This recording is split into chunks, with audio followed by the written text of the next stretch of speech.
जल्दी जल्दी भागो, जल्दी जल्दी भागो, नहीं तो जो करना है सरकार करेगा। एग्जिस्टिंग फॉरेनर्स एक्ट है, कोई नया कानून नहीं है।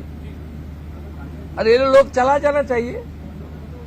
और उनका बांग्लादेशी जो नागरिक है उनका लेने का जिम्मेदार तो है उनका। तो जब हम लोग यहाँ से बोल रहा था तो अब वहां से उनका जो स्पोक्स पर्सन है, मैं देखा था सोशल मीडिया में और यूट्यूब में आया, जो उन्होंने बताया जो बांग्लादेशी है वो तो हम लोग ले लेगा। ये सब बांग्लादेशी है, उसको ले लेना चाहिए। लेकिन ये लोग को, पुलिस को हम लोग बता दिया जेल में भेजने का जरूरत नहीं है। देश के रुपया में खाना खाएगा, कपड़ा देगा, मेडिसिन देगा।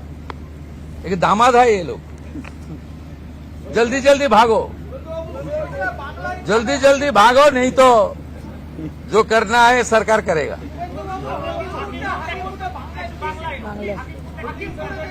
না না, আমি হাকিমপুর সম্পর্কে জানি না, আমি মিডিয়াতে দেখছিলাম। কিন্তু এটা নতুন কিছু নয়, প্রেজেন্ট অ্যাক্টই রয়েছে। এবং আমরা বলে দিয়েছি যে বাংলাদেশের অবৈধ অনুপ্রবেশকারী তাদেরকে কোর্টে পাঠানোর কোনো দরকার নেই, আইনে নেই। সরাসরি পুলিশ নেবে এবং বিএসএফ এর হাতে হ্যান্ডওভার করবে।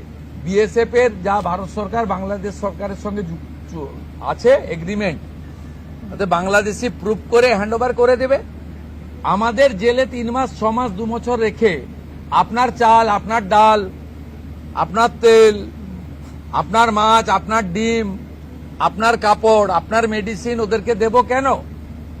এটা তো ভারতীয়দেরই ক্ষতি হচ্ছে, আমাদের রাজ্যেরই ক্ষতি হচ্ছে। সেই জন্য আইনটা এতদিন ছিল ভোট ব্যাংকের স্বার্থে কেউ বা কারা ব্যবহার করেনি।